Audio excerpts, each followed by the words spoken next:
Bonjour à toutes et à tous. Bienvenue sur le podcast Catalogue de l'assistant. Je suis Elvis Fiati. Nous allons aborder le sujet des projets que les assistants de langue peuvent faire. J'ai deux belles invitées aujourd'hui. Je m'appelle Chinomsodori Ekejika et je suis assistante de langue anglais et assistante ambassadrice du Nigeria. Moi, c'est Abigail. Je suis assistante de langue française au Canada, affectée dans une université dans le Manitoba. La météo m'a embêtée. Dès mon arrivée en France, il y a aussi le système de transport et les habitants de Paris qui sont toujours pressés. C'est Nadia, assistante de langue arabe, effectuée dans l'Académie de Versailles. Le logement en grosse difficulté parce que, certains établissements peuvent proposer des logements. À l'université, souvent, on est logé sur le campus universitaire, mais cette année, au Canada, c'est la grosse crise du logement. Alors là, on l'a divisé en 3 parties. Donc, on fait toute une partie vocabulaire quand même, parce qu'il y a des termes qui sont pas forcément évidents pour des étudiants de première année en français. Au préalable, avant la lecture, on a aussi créé un glossaire partagé. Donc, j'ai 3 cours. Chacun, on s'est créé notre propre dictionnaire. La deuxième étape, c'est la lecture qui se fait à la maison. Et à la fin du projet, ils ont créé leur propre projet. Ils ont créé un projet de description d'un pays anglophone. Et le deuxième projet était la préparation du stage à l'étranger. Bonjour à toutes et à tous.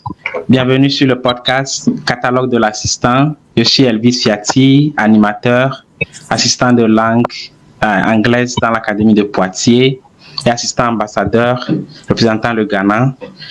Nous sommes dans l'épisode 4. Donc, nous allons aborder le sujet des projets que les assistants de langue peuvent faire, soit en France ou soit à l'étranger. Donc, j'ai deux belles invitées aujourd'hui et elles vont se présenter. Donc, les demoiselles, vous avez la parole. Bonjour à tous et merci à Elvis et tous les organisateurs et bonjour aussi à notre assistante ambassadrice Abigail. Je m'appelle Chinomsodori Ekejika et je suis assistante de langue anglais et assistante ambassadrice du Nigeria. Je suis rattachée au lycée professionnel Sénécassin et Beauprenel à Paris.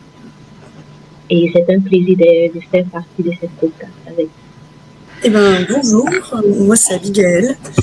Je suis assistante de langue française au Canada, affectée dans une université dans le Manitoba. Et je suis aussi assistante ambassadrice qui représente la France. OK.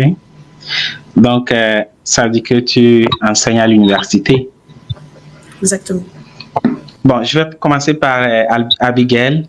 Comment décris-tu ton expérience au Canada? C'est une expérience très, très, très enrichissante et assez unique. Je dirais que c'est un petit peu l'expérience d'une vie, finalement, partir comme ça, 9 mois, presque 10 mois à l'étranger, de l'autre côté de l'Atlantique, tout reprendre à zéro. Ça demande d'acquérir beaucoup d'autonomie et d'indépendance, bien sûr, parce que on est seul ici. Donc, toujours aller de l'avant vers les autres, pour se créer un cercle, finalement. Beaucoup d'échanges culturels, notamment. Voilà, on réalise finalement que l'Europe, l'Amérique, pas tant de similarités que ça et aussi beaucoup de différences. Donc, ça demande aussi de s'adapter et d'apprendre un nouveau mode de vie. Et enfin, je dirais que c'est des rencontres assez exceptionnelles, que ce soit au niveau de l'équipe pédagogique dans laquelle on se retrouve. Surtout à l'université, je suis entourée de doctorants qui ont fait des recherches plus exceptionnelles les unes que les autres. Oui. C'est très intéressant. Et même des belles amitiés qui se créent, parce que finalement, l'expérience, elle est belle grâce au travail, mais elle est encore plus belle grâce aux amitiés qu'on se crée ici, parce qu'on ne vit pas cette expérience seule, mais à plusieurs. OK. Et du coup, ton côté, tu es dans quelle partie du Canada? Et c'est partie francophone ou anglophone? Alors, je suis dans le Manitoba, à Winnipeg. Donc, on est en plein centre du Canada, dans la zone anglophone. Mais pour autant, il y a énormément, et ça souvent on a tendance à pas le savoir ou à l'oublier, il y a beaucoup de francophones aussi à Winnipeg, une grosse communauté francophone avec un quartier francophone entier. Et donc moi, je suis assistante dans l'université francophone, c'est-à-dire que tous les cours sont dispensés en français. C'est l'une des plus grandes du Canada hors zone francophone. OK. C'est bon ça. Et comment tu t'adaptes à la météo, le froid et tout? Eh ben, moi, j'avais choisi le Canada pour avoir l'expérience du grand froid, donc je suis pas déçue, Ok. parce qu'à Winnipeg, c'est la ville la plus froide du Canada en termes de ressenti. On descend jusqu'à Oh, je vois. 5 hiver. Ok. Alors, Tinozo. Ok, pour moi, mon expérience est comme une aventure de découverte, de partage et de l'engagement. Au niveau de la découverte professionnelle, j'ai noté une approche vraiment effective et efficace qui aborde l'apprentissage de l'enseignement du langue parce que à mon arrivée en France, j'ai constaté que les étudiants étaient timides de s'exprimer et de parler. Et j'ai aussi remarqué que les professeurs se concentrent surtout sur l'oral. Et moi, je disais que la grammaire, la phonétique, tout ça était important, mais ils ont vraiment accepté qu'ils étaient importants, mais l'essence, c'est de faire parler des élèves. Et ils faisaient ceci avec l'introduction des différentes activités qui encouragent la pratique de l'oral. Et c'est vraiment remarquable. J'étais au courant de cette approche, mais c'était une mise en scène devant moi. Je le voyais et j'ai vraiment confirmé que c'est une approche qui est vraiment pratique parce que les deux problèmes qu'on constate dans l'apprentissage d'une langue, c'est la peur de faire des fautes et la manque d'intérêt. J'étais victime de ça. Peut-être que je suis toujours victime, mais je ne sais pas. Mais, Non, non. Ça se passe chez moi aussi. Hein. Oui, j'ai suivi la peur de faire des fautes. Alors, mais si on ne parle pas, si on ne pratique pas son oral, on ne peut pas être corrigé. Et en introduction de ces activités qui encouragent parler à l'oral, c'est une bonne approche et je l'ai noté mentalement. Aussi, l'aspect culturel, j'ai un instant, j'ajoute Nadia. De l'aspect culturel, j'ai pu rencontrer des gens de différentes nationalités. J'ai goûté des plats différents, les plats internationaux, les plats asiatiques et les plats français. Et je confirme que la France a une belle gastronomie parce que tous les plats que j'ai goûtés, je les ai aimés. Alors, c'est une grande découverte pour moi et c'est un aspect intéressant pour moi. Et l'engagement, oui, j'ai pu partager mes connaissances linguistiques, culturelles et professionnelles. Et aussi, j'ai pu faire des connaissances, oui, et m'engager dans des activités d'activités dans les programmes d'études dans mon lycée et aussi aux objectifs d'assistant ambassadrice. Oui, et en dehors de tout ça, je n'ai pas parlé de la météo parce que la météo, c'est vraiment important. Oui, très important même. La météo m'a embêtée dès mon arrivée en France, mais c'est bon maintenant parce que je me suis déjà habituée. Il y a aussi le système de transport et les habitants de Paris qui sont toujours pressés. Ah oui. Je vois. C'est mon expérience pour moi. Alors, c'est une belle expérience. Ok. Donc, bienvenue Nadia. Elle est la co-animatrice. Ah oui, donc, Nadia, peut-être on déjà se connaissait parce que nous sommes tous des ambassadeurs. Ah oui, mais si. Oui, c'est Nadia, assistante de langue arabe, effectuée dans l'Académie de Versailles. J'enseigne la langue arabe, oui, à Paris. Et je suis en assistante ambassadrice, comme vous. Et est-ce que vous êtes content pour nous voir la semaine prochaine? Oui. Très content. Ok. Abigail, est-ce que tu as eu des obstacles ou des difficultés à ton arrivée au Canada? Il y a des choses à partager avec nous? Mon arrivée, elle a été assez folklorique, effectivement. Bon, alors déjà, le Canada, on fait une demande de permis de travail. Donc c'est un processus assez long. On en a pour 3 mois de délai à peu près, donc les démarches commencent très tôt. Moi j'ai fait mes démarches en mai 2023 pour partir seulement en fin août. Donc ça crée déjà beaucoup de stress, voilà, de remplir les papiers, d'aller faire les empreintes biométriques, tout ça, voilà. Si on est à l'école primaire ou secondaire, on a aussi un rendez-vous médical à faire. Moi, c'était pas mon cas parce que j'étais à l'université, donc un stress de moi. J'ai reçu mon visa assez rapidement, mon permis de travail, pardon, et j'ai pu décoller le 30 août en direction de Winnipeg, du coup. 2 escales, arrivée à Montréal. Je savais que j'étais assez courte sur mon temps de transfert entre mon 2e et 3e vol. Et il fallait aussi que je passe par l'immigration pour obtenir mon permis final, le document final. Départ en retard, arrivée très en retard, arrivée à Montréal le 30 août. Je pense que c'est le pire jour parce que c'est la rentrée scolaire bientôt pour presque tous les étudiants internationaux. Et Montréal, c'est le point de ralliement de tous les étudiants qui arrivent. J'ai eu 3 heures d'attente pour obtenir mon permis de travail. Donc, j'ai raté mon vol. Donc, je me suis retrouvée coincée à Montréal pour 8 heures, au moins, je pense, avant d'être affectée sur un nouveau vol. C'était marqué que je n'avais pas de place et que j'aurais une place dans l'avion s'il y avait un absent. Donc, beaucoup de stress, beaucoup de stress.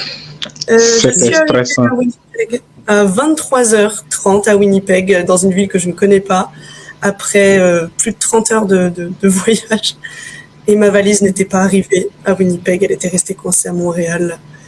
Donc, je suis arrivée à mon logement sans valise. Voilà. Je l'ai récupérée 4 jours plus tard. Donc voilà, des petites difficultés, mais rien de...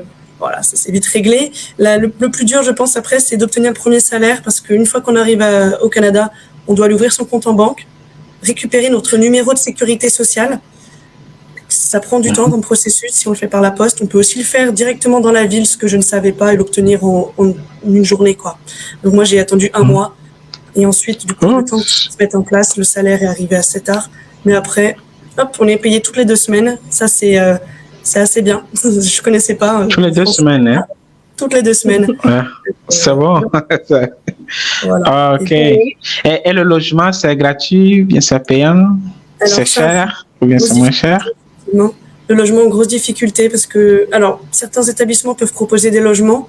À l'université, souvent, on est logé sur le campus universitaire, mais cette année, au Canada, c'est la grosse crise du logement. Donc, je passe en priorité. Les étudiants sont prioritaires sur les logements. Donc, c'était à moi de trouver moi-même mon logement. Par chance, avec des contacts, j'ai réussi à trouver une maison à partager avec l'assistante d'espagnol de mon université et une autre française qui est là en PVT, qui était assistante l'année dernière. Donc, ça nous a facilité en termes de salaire aussi, de prix, pardon, de loyer. Tout seul, c'est quand même assez cher, même à Winnipeg. Donc, très compliqué de trouver un logement. On a mis des mois quand même à trouver. Mais l'université nous a bien aidés. Donc, ça, c'est une grosse difficulté, effectivement, le logement. En fait, j'ai une question. Comment se passe avec le dialecte au Canada? Alors, effectivement, moi, je suis dans la zone francophone, donc je parle en français au travail avec les collègues. C'est un peu différent. Un peu différent. Effectivement, le français est un peu différent. C'est pas aussi différent que le québécois. Le français québécois a beaucoup d'expressions qu'on n'utilise pas. Donc, c'est parfois dur de comprendre quand on arrive. Au Manitoba, l'accent est plutôt avec une petite pointe d'anglais, hein, parce qu'ils vivent dans une zone minoritaire, donc entourés toujours par l'anglais, bien plus facile à comprendre. Quelques petites expressions parfois qui peuvent créer des quiproquos, mais dans l'ensemble, on s'en sort bien. On finit même par prendre les expressions, puis on se surprend à parler en franco-manitoba. On se dit, oula, qu'est-ce qui se passe? Là, c'est bon. Donc, du coup, je commence par Abigail. Est-ce que tu as déjà exécuté quelques projets en tant qu'assistante de langue? Oui.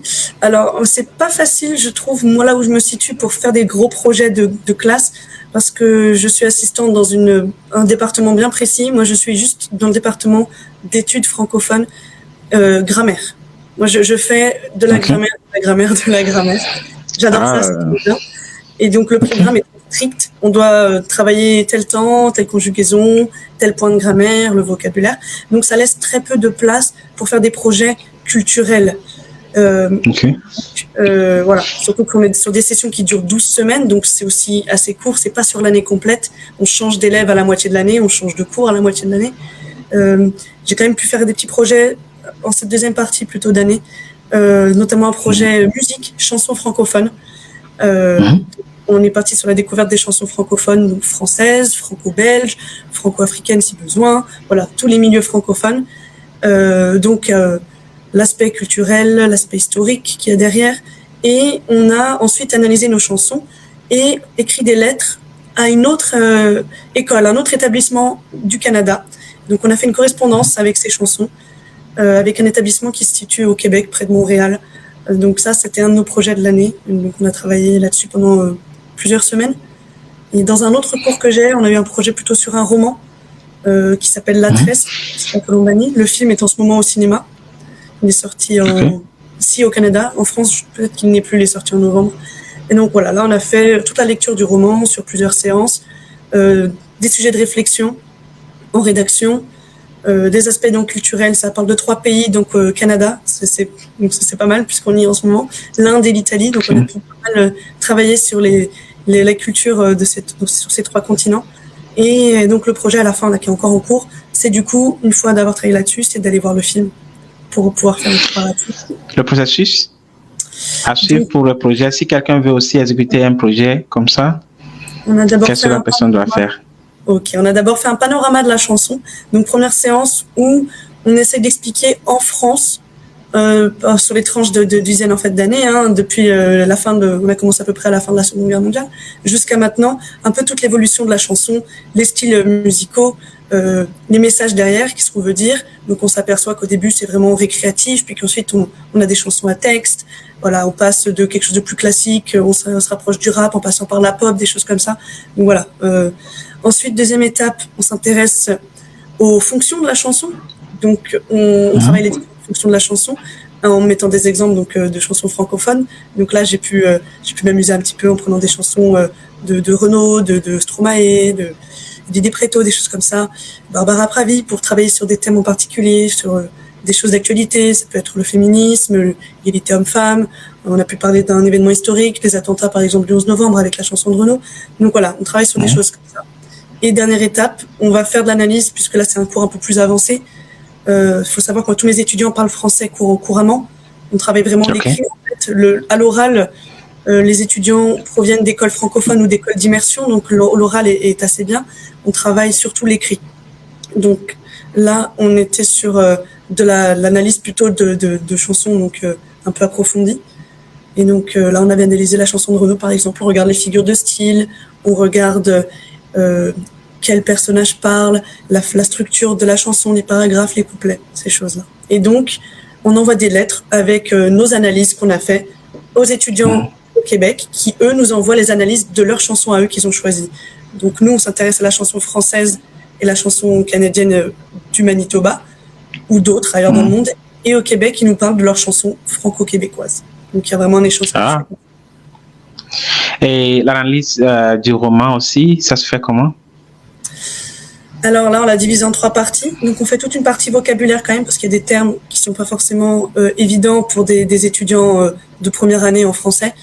Donc, on fait tout plein d'activités de vocabulaire, des mots croisés, on relie des définitions à des mots, on fait des petites choses comme ça. Au préalable, avant la lecture, on a aussi créé un glossaire partagé. Donc, j'ai 3 cours. Chacun a eu des mots qui leur ont été affectés avec un document partagé en ligne sur notre plateforme d'échange où on devait retrouver le mot dans le texte, en donner une définition sans plagier, donner un exemple de phrase avec le mot en contexte. Donc à la fin, on a créé un grand abécédaire qui fait plus d'une centaine de pages où chaque étudiant a mis 1 mot, puis 2 mots, puis 3 mots. Donc on s'est créé notre propre dictionnaire. Première étape. La deuxième étape, c'est la lecture qui se fait à la maison, en autonomie, ce qui se me donne assez grand. Donc voilà, si on était dans des niveaux plus jeunes, on le ferait sûrement en classe, mais là ils ont 18, 19 ans, 20 ans pour certains, donc voilà. Et ensuite, après ça, des petits questionnaires en ligne, par exemple pour la compréhension. On a fait aussi ce qu'on appelle des tables d'experts, puisqu'on a 3 personnages. On divise la classe en 3. Chaque groupe travaille sur un personnage. Je fais un résumé de ce que la fille, donc ces 3 femmes, donc ce que la femme a vécu dans la partie qu'on a lue. Ensuite, on redivise nos groupes. On fait des nouveaux groupes de 3 élèves, où parmi ces 3 élèves, on en a un qui a travaillé sur une femme un autre qui a travaillé sur la deuxième femme et le dernier sur la troisième femme. Ils doivent repartager les informations qu'ils ont données pour qu'à la fin, ils puissent avoir un panorama sur leurs 3 personnages. On appelle des groupes d'experts, ça fonctionne avec plein de domaines, de matières. On fait beaucoup ça en histoire géo aussi, notamment. Comme une analyse très détaillée des personnages. Voilà. Je vois. Expert de son personnage et de redonner l'explication aux autres.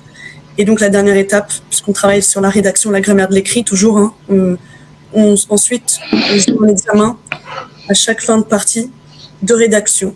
Donc, de sujets réflexifs, de sujets où il y a de l'argumentation qui se fait sur un des personnages, ou les 3 personnages à mettre en l'air.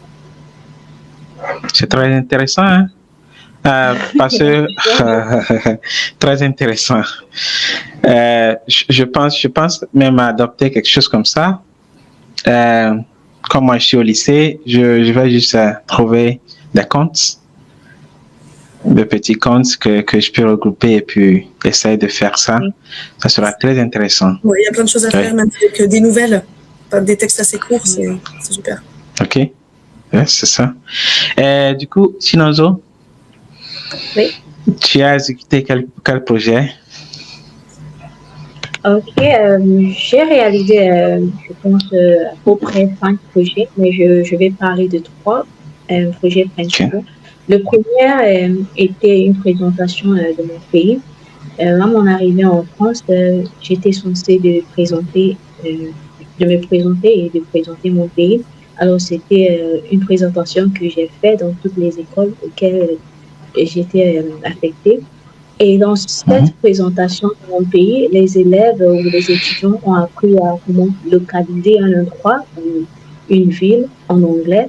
Ils ont appris à comment décrire un pays parce que dans cette présentation, j'ai souligné les aspects grammaticaux qui devraient apprendre, des expressions, des mots qui sont importants à aborder dans cette présentation. Et à la fin du projet, ils ont créé leur propre projet. Ils ont créé un projet de description d'un pays anglophone. Chacun a choisi son pays préféré qui parle anglais. Ils ont fait des présentations en diaporama de 7 pays. Et c'était vraiment un projet intéressant. Et le deuxième projet était la préparation du stage à l'étranger. Parce qu'au lycée, il y a la section Euro où les étudiants de seconde et première se préparent à faire leur stage à l'étranger dans un pays. Quelque chose comme des gap year. Oui. Ok. Alors, j'ai pris le projet de préparer le CV en anglais, de leur faire préparer leur CV et lettres de motivation en anglais. Ils ont appris les différentes étapes de préparer un CV, parler de soi, de ses expériences, des études, ses formations, ses intérêts et compétences. Et comme ça, ils ont commencé à se présenter parce qu'on les a dit qu'il faut faire une visio. Alors, il faut être devant le recruteur. Alors, comment se présenter, comment parler de ses expériences, comment parler des intérêts. Et c'est comme ça, ils ont appris à parler de soi et présenter leurs activités scolaires et ce qu'ils ont fait pendant leur stage en France pour être recrutés par les entreprises en Irlande ou à Malta, qui sont les 2 pays auxquels ils vont. Et le troisième projet était un projet culturel. Et c'est un projet qu'on vient de terminer, c'est basé sur la semaine des langues, parce que la semaine prochaine, c'est la semaine des langues. Alors, avec un professeur, je les ai fait parler une autre langue, qui est ma deuxième langue maternelle. Dans ce projet, c'est quelle langue? C'est l'Ibo. Ibo, ok. Intéressant, ok. C'est une langue nigériane qui est parlée au sud-est, d'où je viens. Alors, c'était difficile, mais les étudiants étaient intéressés par ce projet.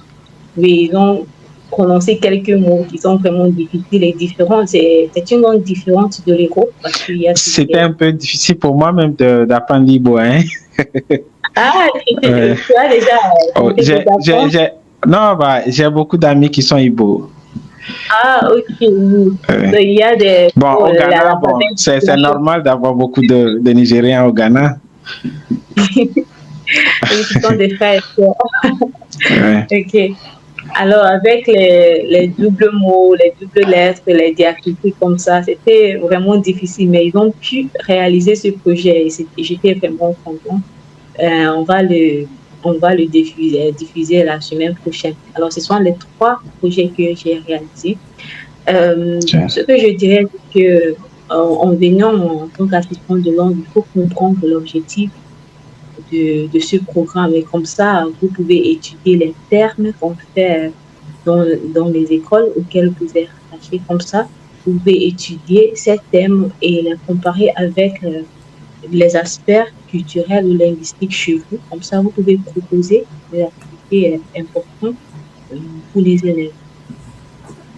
C'est bon. Du coup, moi, je suis en train de créer des fiches, des activités pédagogiques que je peux toutefois partager avec d'autres assistants de langue.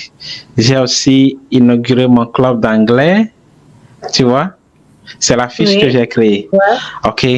Donc, avant de commencer, j'ai des thèmes, j'ai proposé des thèmes que j'ai soumis à ma professeure référente, des thèmes qui ne sont pas, des trucs qui ne sont pas étudiés directement dans la classe de langue. Donc, par exemple, parler de la musique, leur artiste préféré, des choses culturelles, ce qu'ils aiment, quoi, tu vois. Ils sont des jeunes, donc ce qu'ils aiment faire.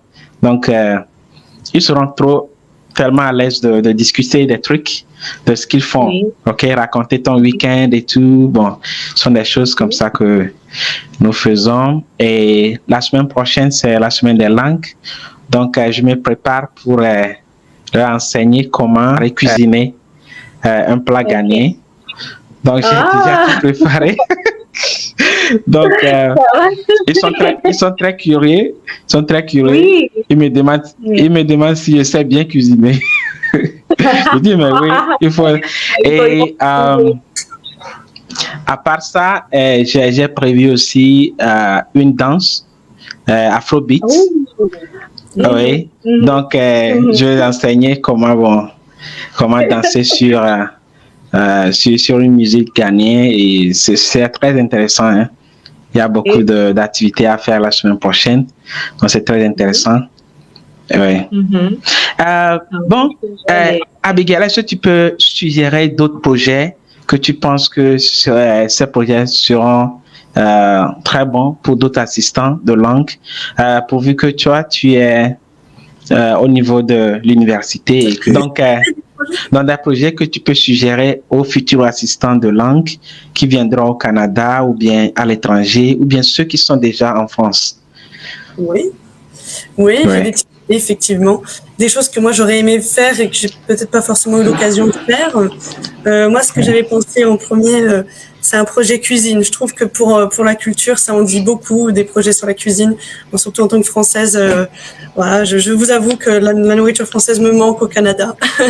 Donc, j'en ramène un petit peu parfois. J'ai eu l'occasion de faire goûter à certains étudiants des choses, mais on manque aussi de temps. Et un projet cuisine, je trouve que c'est toujours une super manière de découvrir une culture.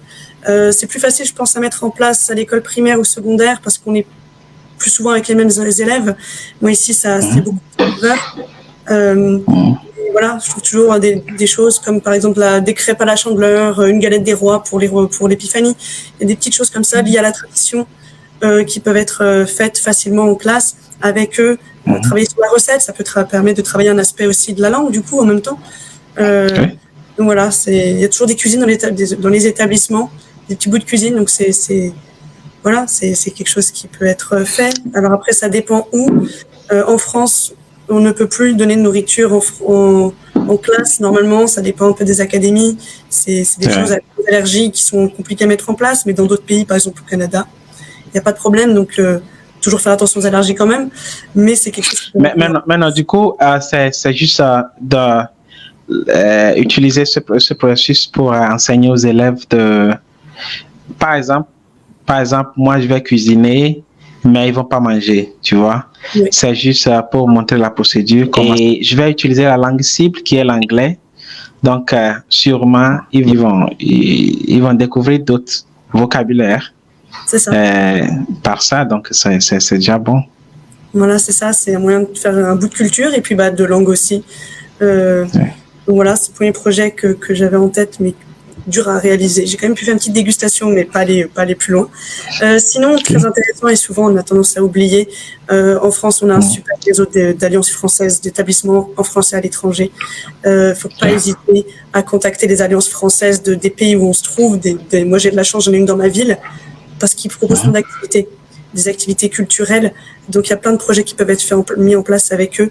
Je vais peut-être faire ça pour la suite de la session, pourquoi pas, on verra. Mais voilà, des choses cinéma, littéraire aussi, théâtre, des choses comme ça. Donc, pareil, nous, on a aussi beaucoup de partenariats avec le théâtre francophone de la ville.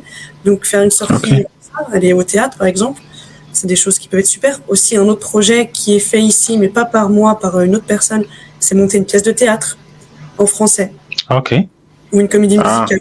C'est des choses qui j'avais déjà eu l'idée et j'avais vu quelqu'un qui avait fait ça aussi, monter un club de cinéma. Surtout s'il y a plusieurs assistants de langue dans la même école, c'est super parce qu'on peut projeter des films en français, en allemand, en espagnol, si on a des assistants de ces trois langues, en anglais. Donc voilà, des projets, il y en a plein à faire. Par contre, ce sont des projets en général qui prennent du temps, de l'argent, des moyens humains aussi. Donc en général, des projets grands comme ça, on en fait 1 ou 2 par an, et ensuite on retourne sur des activités qui sont plus courtes, qui prennent 1 ou 2 séances. C'est bien d'être ambitieux, mais il faut aussi être réaliste et pas trop se donner de choses à faire. On ne pourra pas tout faire dans une année, c'est court, ça va très vite. Effectivement. Je pense que surtout le théâtre, on peut le faire dans d'autres langues aussi. Hein? Donc moi, par exemple, je peux toutefois essayer aussi dans mon club d'anglais. Je pense que déjà, Chinonso vient d'un pays où le théâtre est tellement réalisé. Hein? Les Nigériens, ils font beaucoup de films et tout. Donc, elle aura beaucoup d'idées à partager avec les élèves. Hein? Et Chinonso, est-ce que tu as des activités ou bien des projets à suggérer aux assistants de langue? Oui, comme j'ai déjà dit, il y a plein d'activités à faire. Mais ce que je conseille, c'est en venant, il faut étudier les termes parce que les termes, comme ça, les professeurs vont facilement accepter parce que il y a toujours quelque chose à faire, mais il y a une limitation de temps. Comme ça, on ne peut pas faire des activités qu'on veut que les élèves fassent.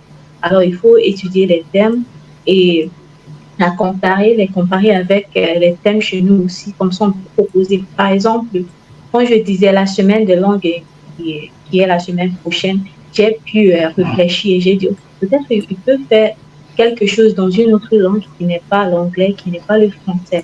Et c'est comme ça que j'ai proposé à ma professeure et elle a accepté parce que ça tombe dans le sujet qu'on fait. Alors aussi, on peut aussi proposer des autres choses. Ces projets peuvent être des sketchs, ça peut être l'interprétation de chansons, ça peut être jeu de rôle, ça peut être un autre jeu de hangman, jeu caout. Ça peut aussi être art créatif, quand vous faites déjà avec l'atelier cuisine, on peut préparer quelque chose qui vient de son pays. Alors, ce sont des activités que je peux proposer. Alors, il faut étudier les thèmes scolaires. Comme ça vient facilement. Quand on propose au professeur, j'aimerais que les élèves font ceci ou font cela, la professeure réfléchit et reconnaît que le thème tombe dans ce qu'ils font et comme ça, ils vont accepter. Comme ça, on partage. Oui, c'est ce que je dirais. Là, c'est génial. Du coup, Abigail, vu que tu enseignes la grammaire à l'université, est-ce que tu as des activités pédagogiques pour mieux faciliter la tâche à tes étudiants de bien comprendre tes leçons? Je passe beaucoup aussi par les technologies. Donc, Chenonzo en a cité quelques-uns. Je fais beaucoup de Kahoot, les petits quiz en ligne. Ça marche super bien et à tous les niveaux, du moment qu'il y a un ordinateur ou un téléphone à partager. Alors, il y a une version payante, mais la version gratuite fonctionne à peu près bien. On a moins forcément d'options sur le site, mais on peut quand même avoir 10 personnes connectées en même temps. Donc, je crée des petits groupes de 2 ou 3 en fonction de la taille de la classe. Et on fait des petits quiz de grammaire. Beaucoup des QCM, des vrais ou faux. Je travaille aussi avec WooClap de temps en temps. Je ne sais pas si vous connaissez. C'est une autre application. Moi, je fais des nuages de mots là-dessus, par exemple. Donc, je pose une question. Parfois, si c'est un aspect plus culturel, j'avais parlé par exemple quand on avait travaillé sur le roman avec l'Inde et l'Italie, mais ça peut être aussi sur une règle de grammaire par exemple, ça peut être un moyen de voir, de vérifier ce qui a été acquis jusqu'à maintenant. On pose la question et chacun met sa petite réponse, des mots-clés sur le WooClap et après sur l'ordinateur, enfin sur le projecteur, se crée un nuage de mots qui résume tout ce qui a été dit. Donc ça marche assez bien en général aussi, ils aiment bien les étudiants. Bien sûr, il y a toujours aussi des activités un peu plus terre à terre. Moi, ils sont grands, donc on passe moins par le jeu, plus par des choses qui sont très directes. Donc beaucoup de fiches d'exercices, des phrases à trous, des verbes à conjuguer à tel temps. Voilà, il y a aussi des choses comme ça, forcément, qui sont bien plus directes. Si je sors un peu de la grammaire, je fais aussi pas mal d'activités de table ronde. Donc on appelle ça des tables rondes, c'est des tables de conversation en fait où on regarde par exemple une petite vidéo, un extrait de reportage et on va poser une question sur un sujet d'actualité pour faire parler tout le monde. Parce que faut jamais oublier quand même de travailler l'oral, c'est quand même la tâche principale de l'assistant. Donc c'est de leur faire travailler l'oral et même si mes étudiants ont déjà un très bon niveau, il y a toujours des choses à améliorer. Hein. On fait aussi des tables rondes ou sur des sujets plus philosophiques aussi, en lien avec une phrase qui a été dite par un personnage dans le roman, par exemple. Voilà plus ou moins tous les types d'activités que j'ai. Des quiz en ligne, des tables rondes et des fiches d'exercice faites par mes soins. Parfois, on les fait travailler, du coup, comme je disais, en table d'experts, à 2, 3, tout seul. Voilà, on essaie de varier un petit peu les modalités d'enseignement pour que ce soit pas trop monotone non plus. Ok, c'est bon. Là, je vais te proposer 2 outils aussi. Il y a un site tinytap.it. tinytap.it. Tinytap, c'est T-I-N-E-T-I-N-Y.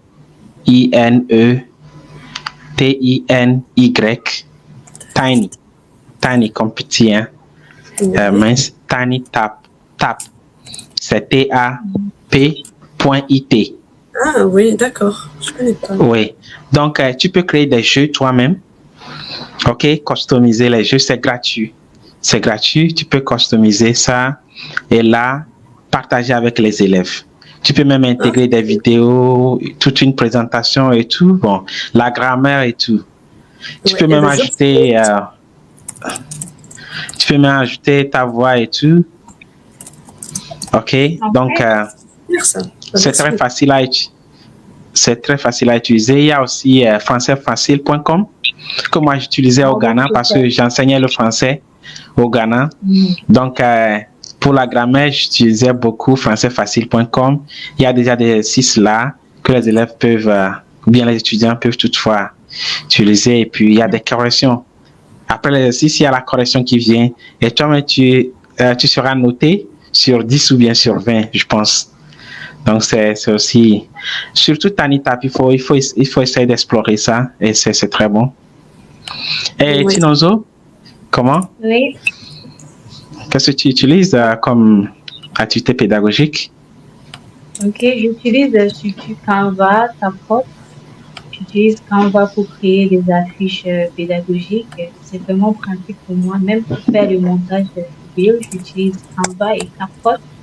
Ce sont les deux fiches technologiques que j'utilise. Il y a aussi ISL Collective. ISL. Et on peut télécharger plusieurs affiches pédagogiques. Et Kahoot, c'est c'est ce que j'utilise parce que les leçons sont organisées par les professeurs. Donc, c'est eux qui font la plupart du travail. Nous, on propose des activités. Je n'ai pas aussi noté les discussions de sujets d'interaction quand même. Parce que c'est l'une des activités qui fait parler des élèves. Peut-être après les vacances, la première chose qu'on fait, c'est de parler de ses vacances. Comme ça, les élèves apprendront des phrases au passé. C'est I went, I did, I cooked, I slept. Alors, ce sont des discussions qu'on introduit dans les classes. Il y a aussi, on parle de son film préféré, même de son artiste préféré. Et on regarde un trailer et comme ça, on fait une description. On parle de l'intrigue, on parle du caractère, on parle de l'action, on parle de l'année du film. Il y a aussi quelque chose que ma professeure fait toujours et ça s'appelle assistant de classe. C'est là où l'élève ou l'étudiant joue le rôle du professeur. L'étudiant va écrire la date, il va demander aux autres élèves de sortir leur cahier, ils vont faire l'appel, ils vont demander... Comme la routine. Oui, c'est une routine. Alors ça, c'est une activité qui est vraiment intéressante. Et à la fin de l'assistant de langue, les élèves, ils font une présentation sur leur modèle, rôle modèle. OK. Je ne te coupe pas, comme Abigail doit partir à 45, elle doit aller en classe ou bien? Tu as cours, non? Oui, je vais en classe. Oui, donc est-ce que tu peux nous donner tes derniers mots avant de partir? Oui. Bah, déjà, je note 2 petites ressources. Alors là, c'est pas pour les étudiants, mais c'est pour nous, pour du contenu français, qui sont super bien. C'est TV5 Monde et les experts avec un Z. Les experts avec un Z. Les experts. Ouais. Pour le FLE, c'est super. Il y a beaucoup de ressources pour les plus jeunes surtout. Donc moi, je m'en sers un peu moins à l'université. Mais pour les niveaux plus débutants, intermédiaires, il y a des super ressources là-dessus. Sinon, je te remercie, Elvis, de m'avoir invité à ce petit épisode. C'était un plaisir de partager la session avec Chinomzo aussi, d'avoir vu Nadia rapidement. Donc, merci beaucoup. Et puis, c'est un plaisir très partagé et je te remercie très sincèrement d'avoir accepté l'invitation aussi. Et je pense que, la prochaine invitation, tu seras prête à toujours venir et partager tes expériences avec nous. Donc, du coup, on a dû changer le thème parce que je pense que, ça, c'est un peu plus important. Et là, prochainement, je vais t'inviter sur ce thème de l'éducation française, du système de l'éducation française et celui du Nigeria. On va essayer de faire la comparaison et voir la différence entre les deux. Donc, merci beaucoup. Et j'attends avec plaisir l'invitation. OK. Au revoir. Donc, au revoir, bisous. OK. Bon, donc, Chinonzo, on continue. Donc, est-ce que tu, à part les activités pédagogiques et tout, est-ce que tu as des conseils à donner aux futurs assistants de langue qui viendront du Nigeria? Est-ce que tu as des conseils à leur donner? Oui, bien sûr. Alors, aux futurs assistants qui viennent du Nigeria, je sais que nous sommes toujours motivés, c'est une qualité. Nous sommes toujours motivés. Il faut avoir l'esprit ouvert. Je te coupe quoi? Il y a une question ici. Okay. Chinonzo, could you please mention the outils you use again? Ok, j'ai dit Canva. Canva. Ok. Oui, Canva. Il y a aussi CapCut. CapCut, yeah. Pour vidéo editing. Oui, il y a Kahoot. Oui. Ouais. Et iCell Collective, c'est un site coup, je trouve bien appréciable. Pinterest aussi. Oui. Pinterest. Pinterest. Ok, ouais, Pinterest. Ok. Du coup, pour Kahoot, j'utilise ça. Donc, celui qui a posé princesse, c'est les chats, ok? Donc, Kahoot, tu peux toutefois créer des jeux, ok, sur Kahoot en tant que professeur ou bien assistant. Et là, tu peux partager le lien avec les élèves et ils peuvent jouer ensemble avec toi. Ok, donc toute la classe peut jouer le jeu avec toi. Donc, si par exemple tu veux enseigner sur les professions, tu peux créer un jeu. C'est facile de créer les jeux et tout avec des questions et là les élèves vont jouer en même temps avec toi. Ouais. Pour ASL Collective aussi c'est très bon. Il y a déjà des worksheets qui sont disponibles sur ASL que tu peux télécharger gratuitement. Bon, c'est un peu limité quand même, hein. Tu peux créer un compte gratuit et un compte payant. Si tu as un compte payant, tu auras beaucoup de ressources. Là. Donc, on continue alors. Ok. Comme je disais, il faut avoir un esprit ouvert à découvrir, à tolérer, parce que l'une des qualités que vous devrez posséder en tant qu'assistant de langue, c'est d'être tolérant et patient. Parce qu'avec les élèves et avec les étudiants, il faut savoir comment être patient. Il faut avoir la patience, Oui, une grande patience, parce que la plupart des fois... Surtout au lycée, hein? Surtout au lycée professionnel. Hein? Parce que il y a beaucoup de choses à régler, tu vois. Mais il faut être très patient. Oui, il faut être très patient. Alors, quand les étudiants disent je ne sais pas, il ne faut pas prendre la réponse définitive. Hein. Il faut les encourager.